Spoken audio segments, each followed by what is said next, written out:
Hello, my name is Brett Mesa. I'm here today to talk to you about keeping physical education in our schools.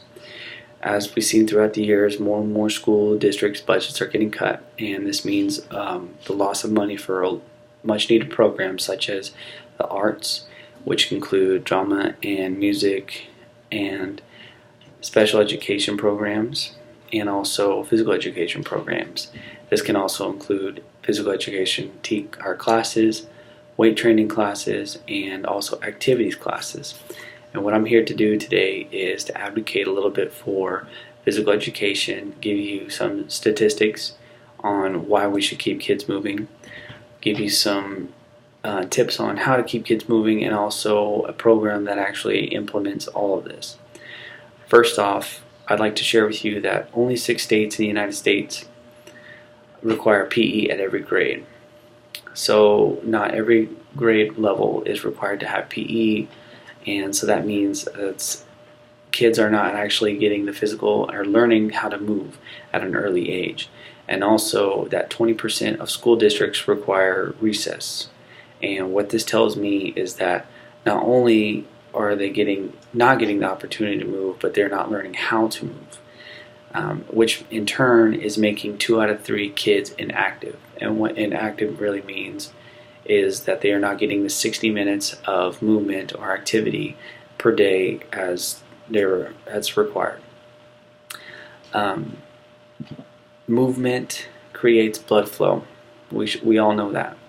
But what we don't realize is that moving throughout the day will create more blood flow to the brain. And if there's more blood flow to the brain, that has a higher capacity to learn.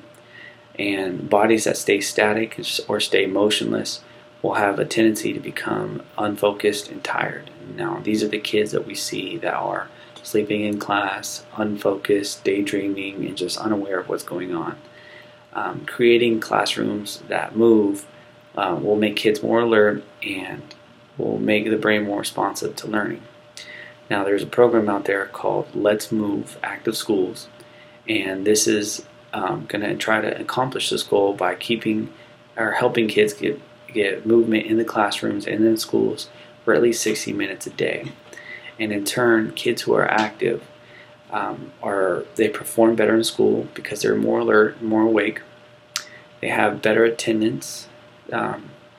We all know that becoming active, keeping active, can keep you healthier, and being healthier means a higher immune system. So these kids are less likely to stay home sick, and they're less likely to be sick in the classroom as well. And they've also seen throughout this program a improvement in behavior. If you keep moving and you keep active, your brain receptors will actually become more and more active. And what this does is it gives you a heightened sense of mood or a higher self-esteem. And kids that keep active throughout the day find this, and they actually have improvement in their behavior because they are much happier, much healthier.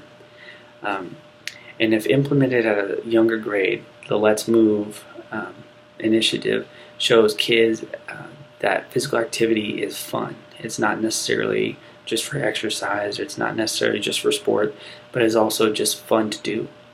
And this is a simple way for teachers to implement movement, and it's an easy way for them to implement this into schools, because Let's Move Active Schools gives you many resources and many funding opportunities to help implement this program right away into your schools. Now, what does this mean for PE teachers in general? Does this mean that all the classroom teachers are doing their job for them? No, that's far from the truth. In fact, this makes them more active and throughout the whole school. They can become leaders at their school for movement. They can help other classroom teachers move in their own classrooms, and they can actually have more creative lesson plans in their actual PE classrooms. So what this does is it emphasizes fun rather than sports or exercises. And what this can help PE teachers with is that instead of trying to get these kids fit for the standardized testing and everything like that, they can emphasize more fun games to create more of a learning environment for kids that may not want to be as active or not as active out of school than other kids are. But what this is trying to do is implement activity throughout the school day, after school, before school, and the more kids are active outside of the classrooms, the more the teachers can challenge them inside of the classrooms. And this is especially true for PE teachers because they become less, they don't have to teach standardized movements or anything like that and worry about what a score that a kid's going to get on a fitness test. They can actually teach more fun games and activities because these kids are getting that active lifestyle outside of school as well. So these are the main points on why we need to keep schools active. And the more and more kids move, it's not going to help them. It's not only going to help them in PE classrooms, but it's going to help them throughout their whole school year. And the more and more kids become active, the more and more they're going to live a different lifestyle and become healthier. And then we can also implement classes that teach healthy eating tips, how to manage weight, how to exercise right, and then how to just become an active person and how to advocate for becoming an active person. So these are the ideas that I had. I thank you for your time and have a good day.